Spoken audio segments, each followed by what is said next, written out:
امشب در 24 سپاه پاسداران میگه کسی جرأت حمله دوباره به ایران رو نداره و نگرانی ها بی‌موردن. همزمان با بی‌نتیجه بودن مذاکرات تهران و اتحادیه اروپا در قطر، تهران میگه بحث درگیری دوباره فضاسازی رسانه‌ایه.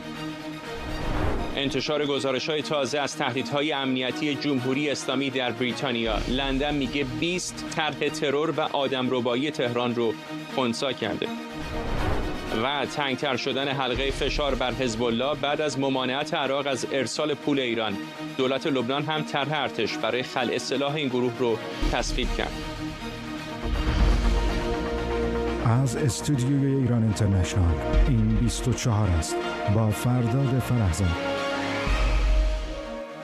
بینندگان ایران اینترنشنال در ایران و سراسر جهان سلام و وقت بخیر. بنابر گزارش‌ها دیدار تازه وزیر خارجه جمهوری اسلامی با مسئول سیاست خارجی اتحادیه اروپا در قطر بدون نتیجه به پایان رسیده. روزنامه وال استریت ژورنال به نقل از مقامات اروپایی نوشته دسترسی بازرسان آژانس به سایت‌های هسته‌ای و وضعیت ذخایر اورانیوم غنی شده از محورهای این گفتگو بوده.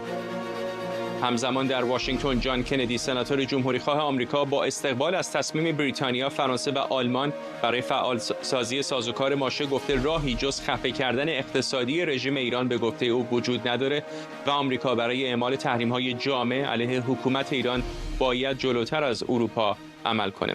همکارانم مرضیه حسینی از کنگره آمریکا و احمد صمدی از برلین با ما هستن. احمد، با تو شروع می‌کنم. این دیدار طرفای اروپایی و عباس عراقچی وزیر خارجه ایران در قطر ظاهراً بدون نتیجه باقی مونده و تمرکز اونها اونطور که گزارش‌ها میگن تا اندازه بسیار زیادی روی بحث توافق‌ها با آژانس و همینطور اورانیوم‌های جمهوری اسلامی بوده.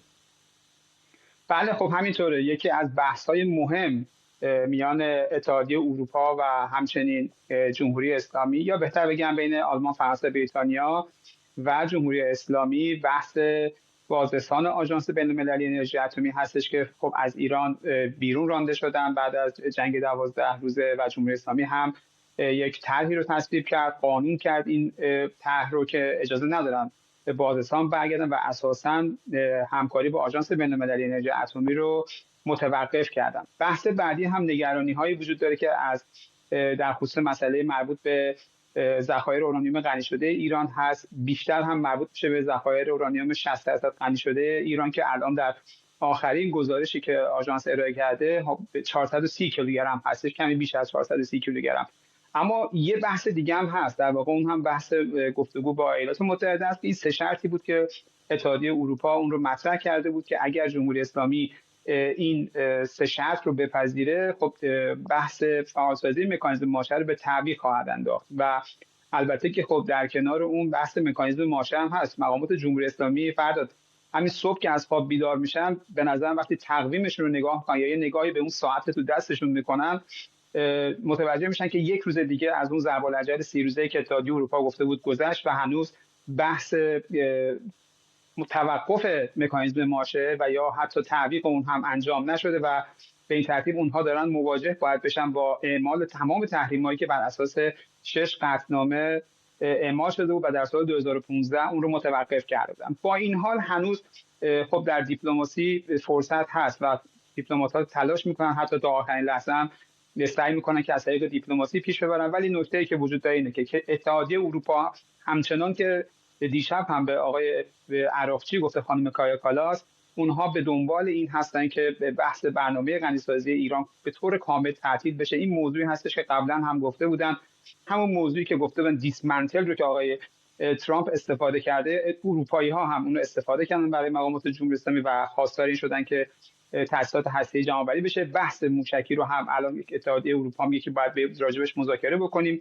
به دنبال این هستن کشورهای اروپایی که برد موشک‌ها کاهش پیدا بکنه به 500 کیلومتر. بحث نیروهای نیابتی که عباس عراقچی که رفته اونجا با خانم کایا کالاس صحبت بکنه در قطر درباره موضوع هسته و میدونه که حساس هستن کشورهای اروپایی به موضوع نیروهای نیابتی، همونجا میره و با سران حماس دیدار میکنه و باز هم اعلام میکنه که جمهوری اسلامی از اونها حمایت خواهد کرد. و به این ترتیب ما شاهد این هستیم که مقامات جمهوری اسلامی به نظر نمیاد که بخوان این موضوع رو حل و فصلش بکنن. همچنان به نظر میاد که به دنبال خرید زمان هستن برای خودشون، به ویژه اینکه حالا یک اتفاق دیگه هم داره میفته و اون هم تغییر شیفت هست از عمان به قطر و حالا می‌بینیم که عباس عراقچی میره با قطری‌ها صحبت میکنه و به نظر میاد که حالا قرار هستش که این بار قطری‌ها رو میانجی بکنن، چرا که میدونن به هر حال امیر قطر حرفش رو آقای ترامپ احتمالاً میخونه و شاید بتونن که از طریق قطر این کار انجام بده. ولی نکته‌ای که من بهش تاکید میکنم، بحث میانجی نیست، میانجیگر نیست، بحث کشوری که بخوام برن راجبش در اونجا گفتگو بکنن نیست، بحث غنیسازی صفر است و جمهوری اسلامی اگر تمکین بکنه به بحث غنیسازی صفر میتونه که گفتگوها رو در هر جایی انجام بده و اگر تمکین نکنه باید منتظر عواقبش باشه. عواقبی که امروز از زبان معاون عراقچی شنیدیم که منتظرن که اسرائیل حمله بکنه، هرچند که تکذیب کردن، ولی خب این رو پیش از اون هم افراد دیگه در جمهوری اسلامی راجبش صحبت کرده بودن.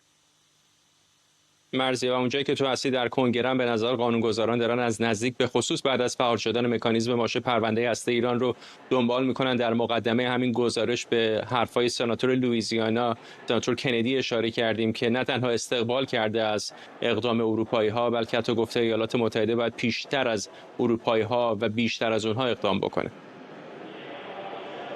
این فقط حرف سناتور کندی نیست. البته فرداد ما میدونیم که واقعا فرای حزب هم جمهوری خواه هم دموکرات ها در طول این 1-2 ماه گذشته که من باشون صحبت کردم متفق القول همین رو میخوان، بازگشت مکانیزم ماشه. یعنی در واقع دموکرات ترین فرد این کنگره هم بر این باور هست که هیچ گزینه دیگه برای جمهوری اسلامی پاسخگو نیست و فقط از طریق آنچه که سناتور کندی اسمش رو خفه کردن اقتصاد ایران نام برده بعد این مذاکرات و راه به جای ببره. آقای کندی تاکید کرده ما برای مردم ایران بسیار متاسف هستیم اما جز این نداریم و حالا که اروپایی ها همکاری میکنن وقتش این هست که آمریکایی ها هم در کنار اروپایی ها اطمینان حاصل کنند که روسیه و چین نخواهند توانست این روند رو در شورای امنیت سازمان ملل با اخلال مواجه کنند و به همه دنیا نشون بدن که حالا این تحریم های واقعی هست. خود این سناتور در سطح علنی مجلس عملا تاکید کرده که این تحریم ها گسترده است، تمامی ابعاد اقتصاد ایران رو در بر میگیره و در واقع این کلید و راه حل نهایی برای مواجهه با بحران ایران هست. اما همونطور که احمد اشاره کرد در خصوص احتمال وقوع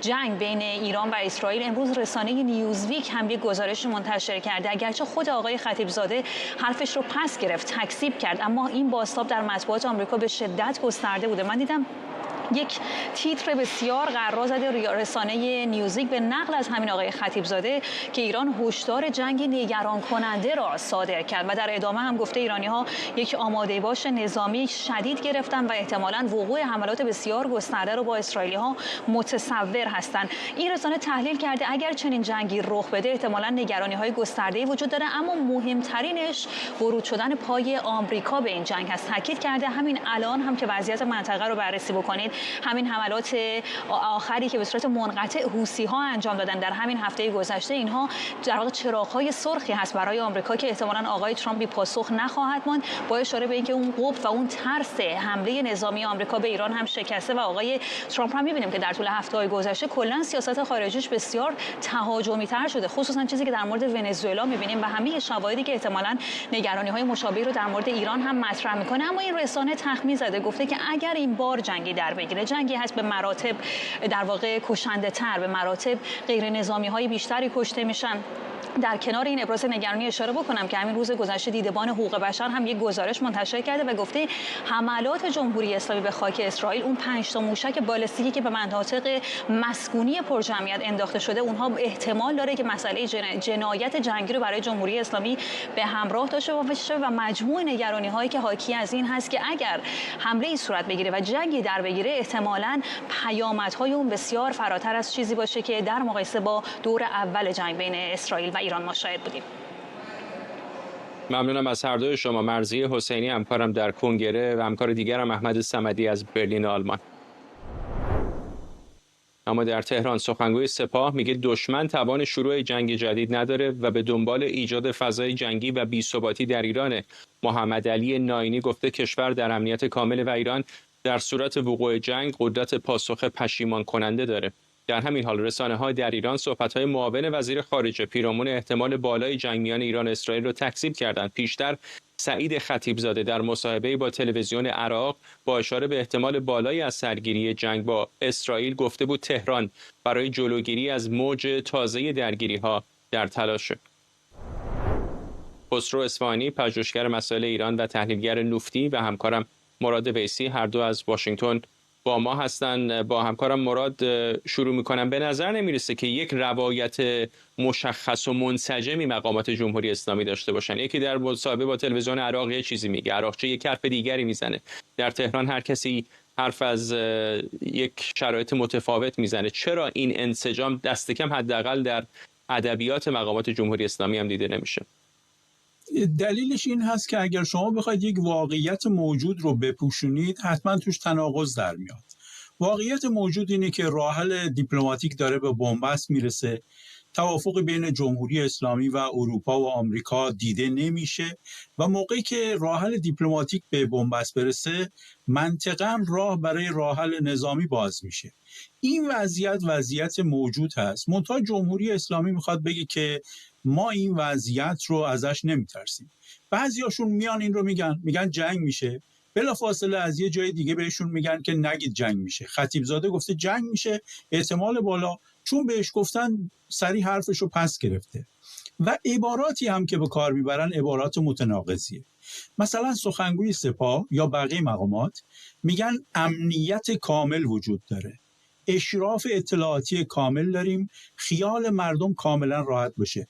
این کلمات مطلق کاملا بی‌معناست، چون مردم حس میکنن نه امنیت کاملی وجود داره، نه اشراف اطلاعاتی کاملی وجود داره، نه اینی که باید خیالشون راحت باشه. یک مثال عرض میکنم. موقعی که سخنگوی سپاه امروز نائینی گفته مردم خیالشون راحت باشه اگر جنگ دیگه ای صورت بگیره ما با قدرت برخورد میکنیم، اینجا یه تناقض بزرگ وجود داره. همینی که یک کشور 2 بار در یه سال ممکنه وارد جنگ بشه، این یعنی اینه که یه چیزی اشتباهه، اطلاعاتشون اشتباهه. اینی که میگن امنیت کامل وجود داره، خیال مردم راحت باشه، مردم چطور میتونن خیالشون راحت باشه در حالی که کشورشون در یه سال ممکنه 2 بار وارد جنگ بشه؟ تناقض اینجا میزنه بیرون. موقعی که شما در یک کشوری در یه سال 2 تا جنگ داشته باشه، اصلا نباید خیال مردم راحت باشه. و اینی که فرماندهای سپاه میگن خیال مردم راحت بشه، حرف اشتباهیه. ضمن اینی که اگر این حرف رو بر این اساس میزنن که ما قدرتمندیم مردم خیالشون راحت باشه، و ما دیدیم در جنگ گذشته تمام اینا رجزخوانی بود. فرماندهانی که این رجزها رو میخوندن در 2 دقیقه اول جنگ و بعضیاشون در 2 ساعت اول جنگ کشته شدن. رأس فرماندهی از بین رفت.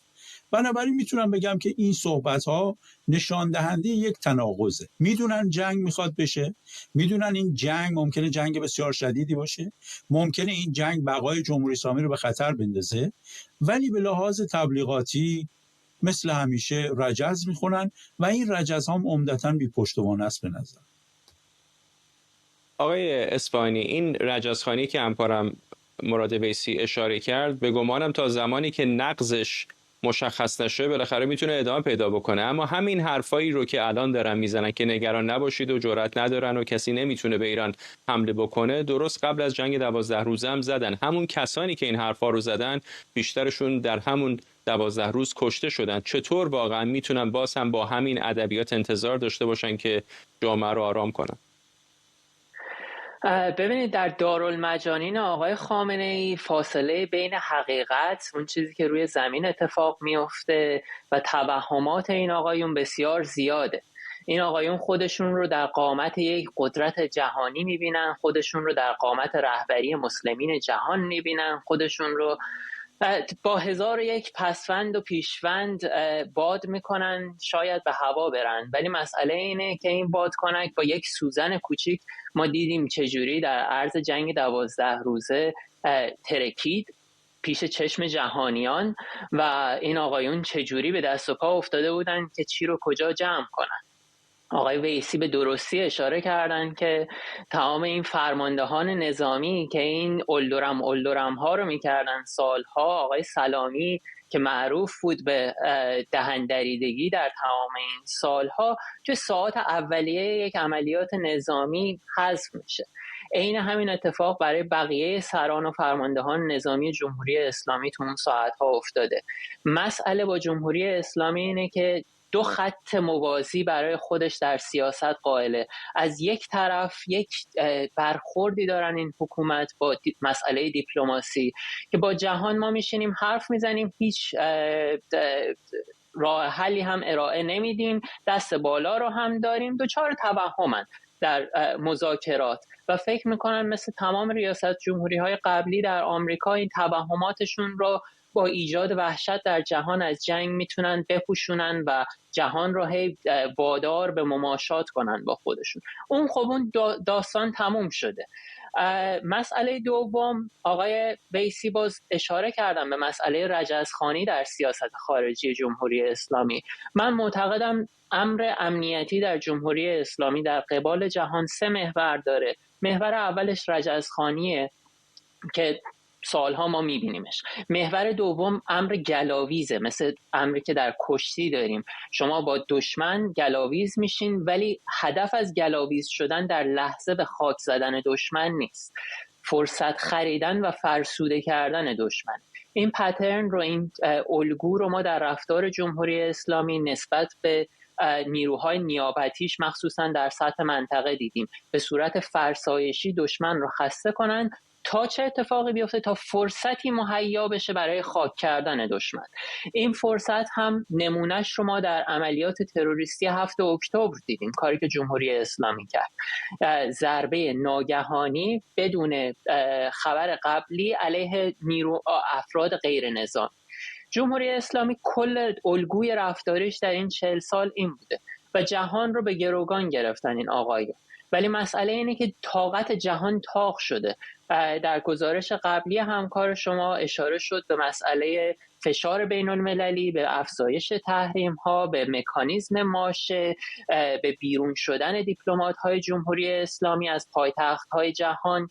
این فرایند به نقطه انفجار رسیده، ولی آقای خامنه ای دوچار این توهمه که خدا از زبانش صحبت میکنه، دوچار این توهمه که ملت پشتشن، دوچار این توهمه که دست امام زمان قرار حکومتش رو حفظ کنه، ولی قطعا این اتفاق نمیافته.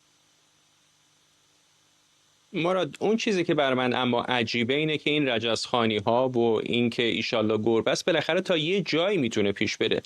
کار به خود خامنه‌ای نداره، اما بسیاری از مقامات ارشد جمهوری اسلامی منافع مالی دارن، فرزندانشون در کانادا و امارات و ترکیه و جای دیگر دنیا زندگی امنی دارن. اینطور نیستش که همشون شهادت طلب باشن. چیزی که برای من عجیبه اینه که چرا علیرغم اینکه اینقدر خطر جدی هست مثلا ریزش‌های قابل توجه یا فرار اونها به خارج رو نمی‌بینیم. آیا این بلاهت، آیا حماقت، آیا شجاعت، آیا پشتشون به چیزی گرم هست؟ چه اتفاقی داره میفته؟ معمولا ریزش ها در این نوع حکومت ها در هفته های آخر صورت میگیره. این نیست که در ماه های بسیار دوری از سرنگونی این اتفاق بیفته. معمولا ریزش ها در هفته های آخر اتفاق میفته. نکته دیگه اینی که تمام اینها در حفظ جمهوری اسلامی منافع دارن و دوست دارن جمهوری اسلامی بمونه. هنوز احساسشون اینه که جمهوری اسلامی میتونه بمونه. همزمان به شدت نگرانن که سرنگون ممکنه. به گمانم همین کلیدی است. چرا چنین احساسی دارم مراد؟ پشتشون به چه چیزی گرم هست که علیرغم این همه تهدید، چون هیچ چیز روشنی الان وجود نداره، با آژانس، با ایالات متحده، با اروپایی ها، با اسرائیل، همه چیز تاریک است. به چه چیزی امید دارن که هنوز موندن؟ فکر میکنن که ممکنه حمله اسرائیل موقعی که بشه یا تحریم‌های سازمان ملل برگرده، اون موقع قیام مردم ممکنه رخ نده. اینا یک برداشت اشتباهی داشتن از جنگ گذشته که فکر کردن مردم پشت حکومتن، در حالی که مردم پشت همدیگه بودن. مردمی که بی پناه و پناهگاه رها شده بودن اومدن به کمک همدیگه. حکومت این رو ترجمه کرده به اینی که مردم پشت سر منن. من چون این اعتقادی ندارم. اکثریت مردم ایران میخوان جمهوری اسلامی بره. وضعیتی هم که جمهوری اسلامی الان گیر کرده به نظر من شبیه گاویه که در کشتارگاه وارد اون میله ها میشه. معمولا در کشتارگاه ها اون میله ها اول گشاد چند تا گاو میرن، 3 تا 4 تا، بعد میشه 2 تا، بعد میشه 1. اونی که میره جلو گردنش زده میشه. چرا چون این تعبیری من دارم؟ شما نسبت به 6 ماه قبل مقایسه کنید.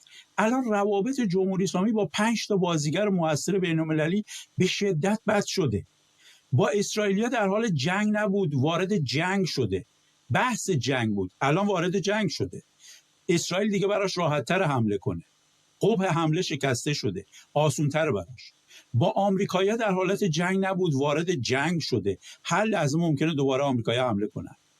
با سازمان ملل روابط خنثایی داشت، در حالی که از 1 ماه دیگه ممکنه جمهوری اسلامی ذیل فصل 7 به عنوان تهدیدی علیه صلح امنیت بین‌المللی تعریف بشه. یعنی شورای امنیت بگه جمهوری اسلامی تهدیدی علیه صلح امنیت بین‌المللی است.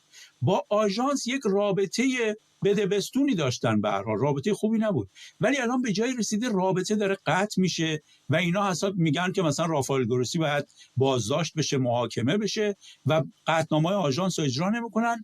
دبیر کل آژانس هم قرار دبیر کل سازمان ملل بشه، شانس خودشو داره امتحان میکنه.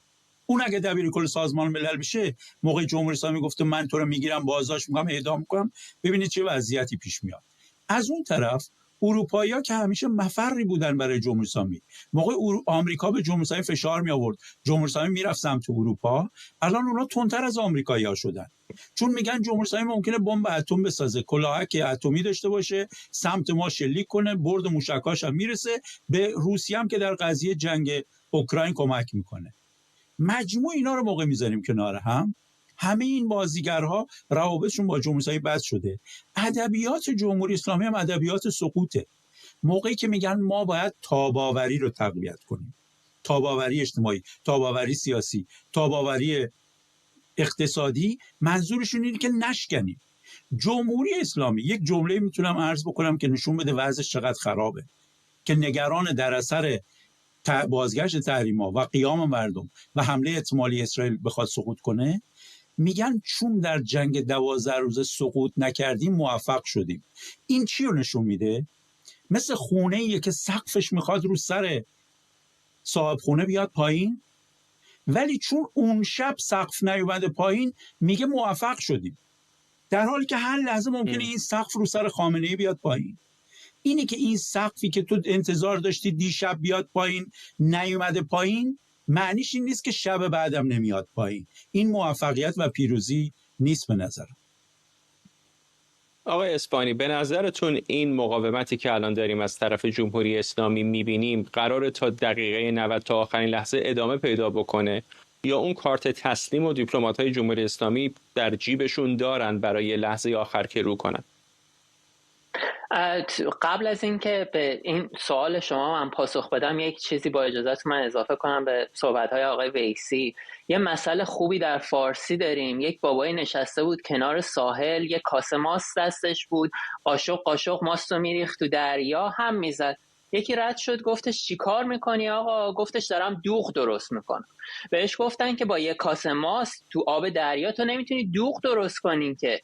جواب دادش که ولی اگه بشه چی میشه؟ وضعیت آقای خامنه‌ای هم همینه، نشسته کنار دریا، قاشق قاشق داره ماست میریزه اونجا، 4 تا دونه موشک پیزوری داره این آدم که عملکردشون ما در طول جنگ 12 روزه دیدیم، عملکرد پدافند هواییشون رو دیدیم، ولی معتقده که اگر بشه چی میشه؟ اگر من بتونم بشم ولی امر مسلمین جهان، اگر من بتونم اسرائیل رو از نقشه حذف کنم، اگر من بتونم فلان کنم چی میشه؟ این توهمات این سیستم و یک سری حرفایی که شما 4 دهه وقتی خودت و اعوان انصار تکرار میکنن، یک بخشش رو باور میکنی. شما به این اشاره کردین که نه تمام فرمانده های سپاه آرزوی شهادت ندارن و بله، گزارش های امنیتی هم که میاد از زندگی این آقایون، زندگی بچه های این آقایون در خارج از کشور، نشان دهنده این هست که اینها اصلا انگیزشون نه ایدئولوژیکه، نه فرهنگیه، نه سیاسیه، دنبال دوزاری و سهمشون از لحاف ملا. ولی مسئله اینه که در رقابت برای سهم بیشتر از این لحاف ملا، این آدم‌ها کل زندگیشون رو سرمایه گذاری کردن در جمهوری اسلامی و مثل یک بازار بورس که شما وقتی توش سرمایه گذاری میکنی و میبینی داره نوسان توش اتفاق میفته، میبینی که ممکنه این بازار سقوط کنه، حالا هی به خودشون میگن شاید تا 2 دقیقه دیگه بازار وضعیتش بهتر شد، ما ضرر نکردیم. این استقامتی که این آقایون دارن نشون میدن از امر ایدئولوژیک، از امر اعتقادی نمیاد. حتی رقابتی که در اثبات وفاداریشون به حکومت بعد از جنگ 12 روزه از آقای لاریجانی تا بقیه نشون دادن، جهت اینه که سهمشون رو از سفره انقلاب حفظ کنن. در مورد این که آیا جمهوری اسلامی در بزنگاه‌های پیش رو حاضر میشه کوتاه بیاد یا نه، از اون پیشبینی هاست که سخت گفتنش حقیقتا. بله، بخشی از اعوان انصار این حکومت ترسیدن و فکر میکنن شاید اگر یک توافقی در یک حدی بکنیم، بپذیریم که انرژی هسته‌ای فلان شود یا موشکی رو فلان کنیم، شاید بتونیم بر سر کار بمونیم. ولی مسئله اینه که کلیت نظام، تصویر و بیانی که از کلیت نظام داره بیرون میاد، رفتاری که داره از خودش نشون میده، اصلاً در این دلالت نمیکنه اینکه این آقایون به این نتیجه رسیدن که باید کوتاه بیان. اینها معتقدن ذره یک گام عقب برن، سرنوشت قذافی در انتظارشون. و به همین جهت اینجوریه که حداقل تا لحظه آخر مقاومت میکنیم، شاید از این ستون به اون ستون فرجی بشه و راه گریزی پیدا کنیم. ممنونم از هر دوی شما. خسرو اصفهانی، پژوهشگر مسائل ایران و تحلیلگر ارشد نفتی، و همکارم مراد ویسی، هر دو از واشنگتن دی سی. روزنامه اکسپرس میگه نیروی قدس سپاه با استفاده از اینترنت و شبکه‌های اجتماعی در حال عضوگیری برای جاسوسی و ارعاب در بریتانیا است. طبق این گزارش افراد عمدتاً با تبار خاورمیانه‌ای یا اروپای شرقی که در بریتانیا زندگی می‌کنند هدف عملیات این پروژه جذب بودند. در همین حال دولت بریتانیا در گزارشی جامع به پارلمان این کشور جمهوری اسلامی رو در صدر تهدیدهای امنیتی طبقه بندی کرده. در این گزارش آمده کل ساختار جمهوری اسلامی از جمله سپاه و وزارت اطلاعات در طرحی به نام ثبت نفوذ خارجی در بریتانیا قرار گرفتند.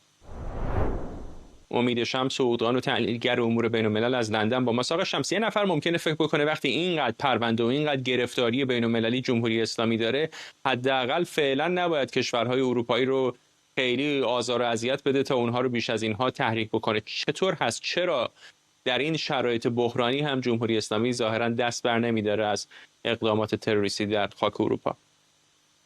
درود بر شما فرازود. اونچه که مشخص هست این است که دولتی که بر آسمان کشورش حکمرانی نکنه بر زمین هم حکمرانی نمیکنه. این اتفاقی است که برای جمهوری اسلامی افتاده. تمام اهرم‌های فشار و چانه‌زنی خودش رو از دست داده. در نتیجه نیازمند این هست که تهدیدهای جدیدی بیافرینه برای اینکه بتونه بر سر اونها چانه‌زنی بکنه، بتونه در شرایط فعلی اروپایی ها رو برای مثال پشیمان یا منصرف بکنه از اینکه برای مکانیزم ماشه در واقع بخوان احتمالاً قطعنامه‌ای که در شورای امنیت به شور گذاشته میشه رو وتو نکنن و در واقع فضایی ایجاد بکنه که بتونه فشار بیاره. درباره مثلا بازرسان آژانس هم مسئله همینه. اما اون چه که مشخص هست در این نوع جدید تهدیدهایی که جمهوری اسلامی داره ایجاد میکنه، به طور ویژه ما با یک شیوه مواجه هستیم که القاعده و داعش از اون استفاده میکردن. همین مسئله سربازگیری از طریق شبکه‌های اجتماعی از جوانها، از افرادی که ممکنه به شکل‌های مختلفی رادیکالیزه شده باشن. چند تا کار انجام میده. این اول از همه بسیار غیر متمرکزه، یعنی جمهوری اسلامی از شکل دادن به سلول‌هایی که آموزش‌های ویژه به اونها میده، نیروهای خودش رو میبره. اینها نیروهای ایدئولوژیکش هستن یا حرفه‌ای هستن در حوزه‌های امنیتی و اطلاعاتی و ترور، رو آورده به استفاده کردن از آماتورها، از گروه‌های تبهکار، برای اینکه کم هزینه تر هست، ردیابی اونها دشوارتر هست و بسیار بسیار میتونه گسترده تر انجام بشه و این به نظر من مهمترین هدفیه که جمهوری اسلامی دنبال میکنه، یعنی فشار آوردن و فرسوده کردن سیستم ها و دستگاه های امنیتی و اطلاعاتی در کشورهای اروپایی برای اینکه بتوانند با مجموعه این مسائل و این تهدیدها روبرو بشن. همین موضوع رو ما انعکاسش رو در پاسخ در واقع در انتقادهایی که در گزارش کمیسیون اطلاعاتی مجلس شده بود میبینیم و در پاسخ دولت خیلی ضعیف منعکس شده. اونجا مشخصا از این عبارت استفاده شده که واکنش ها و رویکرد حاکمیت بریتانیا به تهدیدها به خصوص دستگاه امنیتی و اطلاعاتیش از جنس آتش نشانی و آتش خاموش کردن، نه از جنس یک استراتژی پایدار بلند مدت و با قدرت پشیمان کننده و بازدارنده. در نتیجه آنچه که جمهوری اسلامی به دنبالش هست اینه که از تهدیدهای ارزان قیمت و گسترده و پرتعداد استفاده بکنه برای اینکه حجم وسیع از هزینه‌های وقتی، انرژی، نیروی انسانی و هزینه‌های مالی رو بر سرویس‌های امنیتی بریتانیا و کشورهای اروپایی دیگه تحمیل بکنه تا بلکه بتونه از اونها در چانه‌زنی‌هایی که میکنه امتیازی بگیره. آقای شمس کوتاه اگر بفرمایید، همین تازگی دیدیم استرالیا سفیر جمهوری اسلامی رو از کامبرا اخراج کرد. می‌بینید که آیا بریتانیا یا حتی اروپای قاره‌ای هم به زودی دست به اقدامات مشابه بزنن؟ من فکر میکنم یه مقداری هنوز فاصله داره بریتانیا تا اونجا، ولی به نظر من اولین اتفاقی که خواهد افتاد تعطیلی تعداد بیشتری از مراکز نفوذ نرم، از جمله مراکزی هستش که در قالب و پوشش مسائل فرهنگی مذهبی عملاً به رادیکال کردن جوانها و اقشاری از جامعه بریتانیا مشغول هستند، یا برای دعوت به خشونت علیه گروه‌های مثل یهودیان یا مخالفان و معترضان و اصحاب رسانه میکنن در بریتانیا، و همینطور شرکت‌ها و نهادهایی که به شکلی تامین مالی میکنن چنین رفتارهایی رو، و همینطور سلول‌های خفته تروریستی رو در بریتانیا. ممنونم از شما امید شمس، حقوقدان و تحلیلگر امور بین‌الملل از لندن. بنابر گزارش‌ها از بیروت، دولت لبنان طرح ارتش برای خلع سلاح حزب الله رو تصویب کرده. وزیر اطلاع رسانی لبنان گفته هیئت دولت تصمیم گرفته محتوای طرح ارتش برای خلع سلاح حزب الله و مباحثات مربوط به اون رو محرمانه باقی بذاره. در جلسه امروز کابینه برای بررسی این طرح، همه 5 وزیر شیعه این جلسه رو به نشانه اعتراض ترک کردند. در همین حال الشرق الاوسط از قول یک مقام عراقی نوشته بغداد درخواست تازه جمهوری اسلامی برای انتقال محموله‌های مالی کلان به حزب الله لبنان را رد کرده. در این گزارش آمده درخواست ایران از سوی یک نهاد پرنفوذ ایرانی مطرح شده که مسئولیت بازسازی توان نظامی نیروهای نیابتی رو بر عهده داره. به گفته این مقام عراقی، تهران از بغداد درخواست کرده بود تا محموله‌های مالی از گذرگاه قائم در مرز عراق و سوریه عبور کنند و بعد از اون توسط شبکه‌های قاچاق در سوریه سازماندهی بشن و به لبنان برسن. شکریا برادوس، پژوهشگر امنیت بین‌الملل و سیاست خارجی از واشنگتن با ماست. خانم برادوس، این ترک 5 عضو شیعه از کابینه فکر کنم کمترین مشکل دولت لبنان باشه. آنطوری که بوش میاد به نظر نمیاد که خلع سلاح حزب الله کار چندان آسانی باشه. روی کاغذ شاید نوشته باشه، اما در عمل به نظر چالش‌های کمی دولت بیروت پیش رو نداره. ببینید، در مورد موضوع حزب الله چالشات از هر دو طرف، هم حزب الله با چالش‌های خیلی بزرگی روبروه، هم دولت لبنان، ولی باید ببینیم که وزنه یا ترازو به طرف کدوم سنگین تره. اگه به طرف حزب الله نگاه کنیم که به نظر من موقعیت حزب الله اینجا سخت‌تر هست، برای دولت لبنان وضعیت بهتره، به خاطر اینکه در نظر بگیریم در کل منطقه برخلاف چه حمایت گروه‌های کشورهای مثل قطر و کشورهای دیگه از گروه‌های مثل حماس، مثل حتی دولت الان این که شرایط در سوریه به قدرت رسیده، حزب الله حمایتی در منطقه نداره. به عنوان گروهی بوده که خب تا حدودی به نظر من رهبریت محور مقاومت رو در دوره حسن نصرالله به دست داشت، یعنی رهبریت این محور مقاومتی که جمهوری اسلامی در منطقه گذاشته بود. پس فقط اون محور مقاومت و حمایتی که داره حمایت جمهوری اسلامیه. حالا تمام این کشورهای سنی که الان میگن باید حزب الله خلع سلاح بشه و این شرطشونه که بیان بازسازی کردن لبنان که به 11 بیلیون دلار پول احتیاج داره برای بازسازی، مثلا بعد از این جنگ اخیرش با اسرائیل. کشورهای عربی مثلا عربستان چنین شرطی دارن، حتی قطر هم وارد چنین بازسازی‌هایی نمیشه. پس از نظر اقتصادی اینجا مشکل خیلی اساسی و بزرگی حزب الله داره. چرا من این موضوع مهمی در نظر میگیرم وقتی تحلیل میکنم؟ چون که بر حسب گذشته‌ای که ما از حزب الله و حتی مردمی که فکر میکنن خیلی خارج از لبنان در مورد این توضیح میدن، چون که شیعه در لبنان هست و تا شیعه هست حزب الله خواهد بود، اشتباهه. به خاطر اینکه دو موضوع هستن که باعث میشن که اون احساسات شیعه بودن یا حزب اللهی که وابسته به جمهوری اسلامی هست بین طرفدارانی که تا دیروز طرفدار حزب الله باشن کم بشه.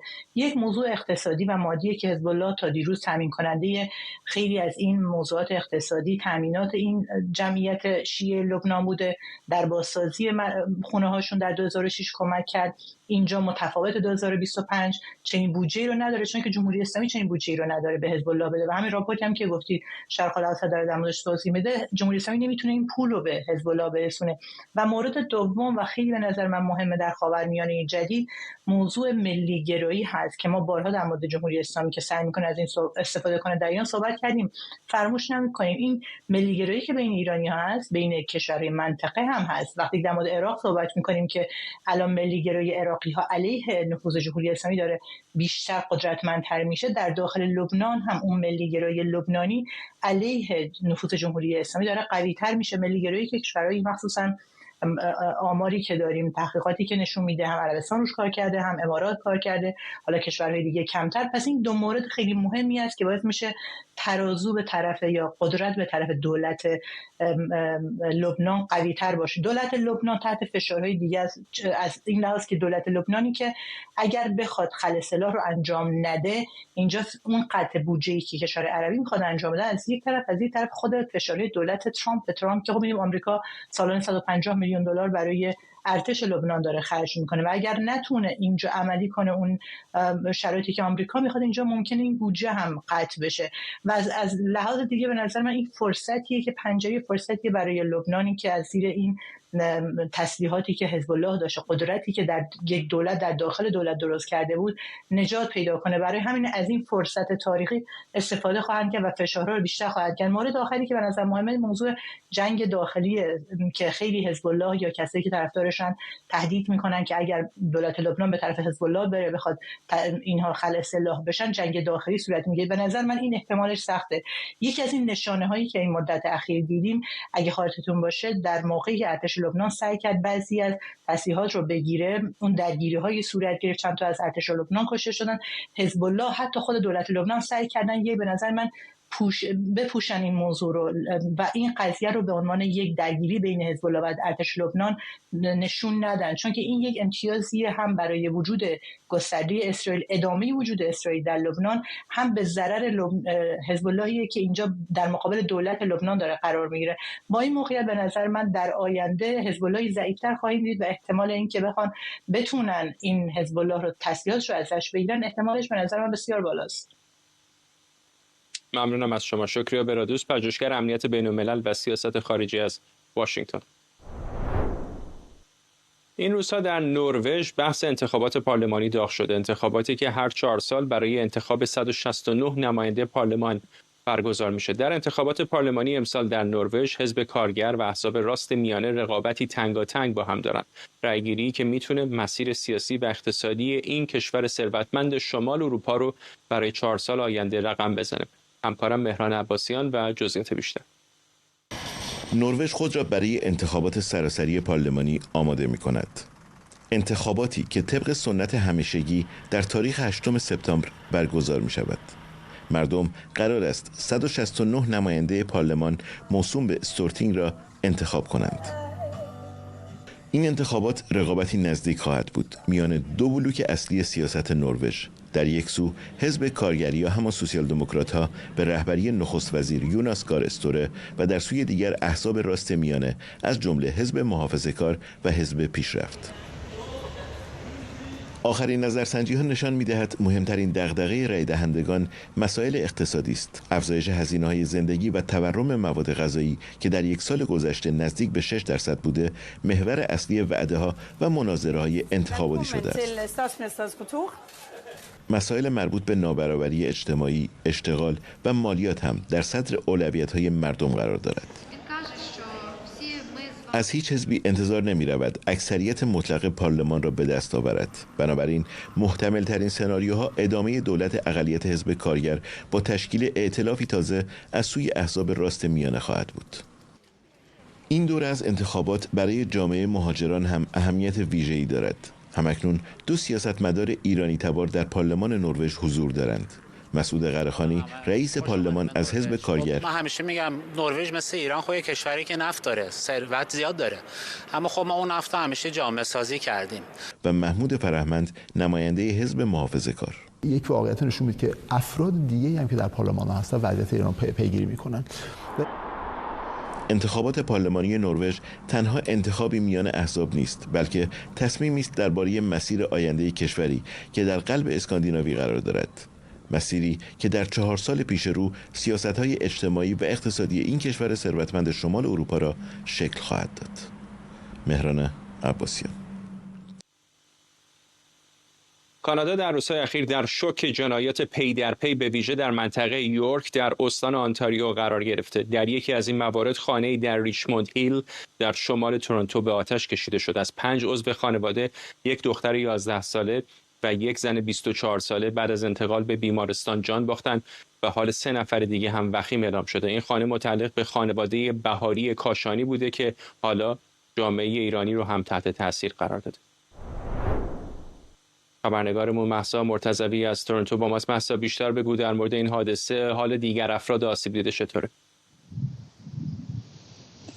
فرداد، از حال دیگر افراد آسیب دیده هنوز خبری در دست نیست، غیر از اینکه گزارش شده که حال اونها هم وخیم هست. همونطور که خودت هم گفتی 2 نفر تا به حال جون خودشون رو از دست دادن در همین خونه‌ای که پشت سر من قرار گرفته. شاید در تصویر هم بتونید ببینید که این قسمتی که دقیقاً پشت سر من هست کاملاً سوخته. همین لحظاتی قبل از اینکه من با شما ارتباطم برقرار بشه اینجا اومده بودن و این درها رو پلم کردن، پنجره‌ها رو بستن تا کسی داخل رو نتونه ببینه. اما قبل از اینکه این اتفاق بیفته من نگاهی به داخل کردم و کاملا توی ساختمون سوخته.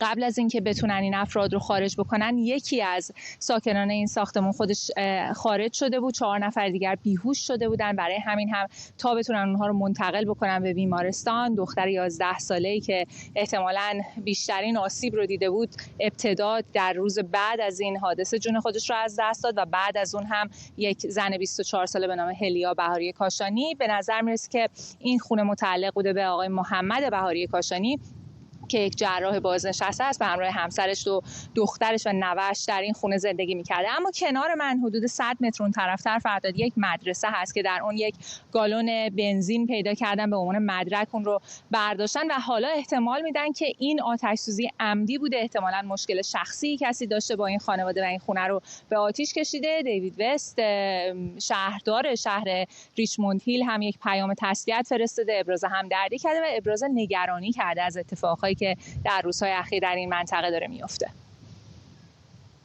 اگر اشتباه نکنم 1-2 باری که به تورنتو اومدم، مثلا اون منطقه ریچموند هیل اصلا پر است از ساکنان ایرانی تبار و در یکی از گزارش‌های خودت هم دیدم که گفته بودی یک پدر خانواده‌ای در جلوی چشم فرزندش در همین منطقه یورک آسیب دید، کشته شد. چه میگن مقامات ملی، چه توضیحی دارن برای این تعداد جنایت در مدتی کوتاه؟ هفته بسیار بدی رو گذرونده منطقه یورک. همونطور که خودت هم گفتی، یک پدری در مقابل چشم فرزندانش کشته شد. یک مادر بزرگ در حالی که داشت سوار ماشین میشد با چاقو مورد حمله قرار گرفت. چند دقیقه بعد از اینکه اون پدر با گلوله کشته شد، یک حمله دیگر مسلحانه به یک خانه در همون منطقه انجام شد و این باعث شده که مردم واقعا احساس ناامنی بکنن، مخصوصا همین در منطقه یورک ریجن که حالا پلیس هم داره اعلام میکنه که تعداد جرم و جنایت مخصوصا در همین چند هفته اخیر بسیار بالا رفته. اما اعتراض هایی که وارد هست به دولت لیبرال مخصوص همین 1-2 هفته اخیر نیست. بارها گفته شده که قانونی که وجود داره که افراد مجرم رو دستگیر میکنن، به سرعت با قرار وثیقه اونها رو آزاد میکنن و اون افراد دوباره ظرف مدت کوتاهی همون جرم رو مرتکب میشن، باعث میشه که نیروی پلیس استفاده بیش از حد ازش بشه. همینطور در واقع منابعی که موجود هست برای اینکه بتونن جرایم رو کنترل بکنن رو دارن از دست میدن و گفته شده که به دلیل اینکه شاید جای کافی ندارن برای اینکه این افراد رو نگه دارن یا قوانینشون برای نگه داشتن مجرمین کافی نیست، این اتفاق داره میفته. چیزی که از طرف حزب محافظه‌کار فشار زیادی هم روی حزب لیبرال هست تا بتونن اون رو اصلاح بکنن. از طرف دادگستری کانادا اعلام شده که حزب لیبرال در پاییز امسال قرار هستش یک لایحه جدید برای مقابله با جرایم اعلام بکنه. فرداد.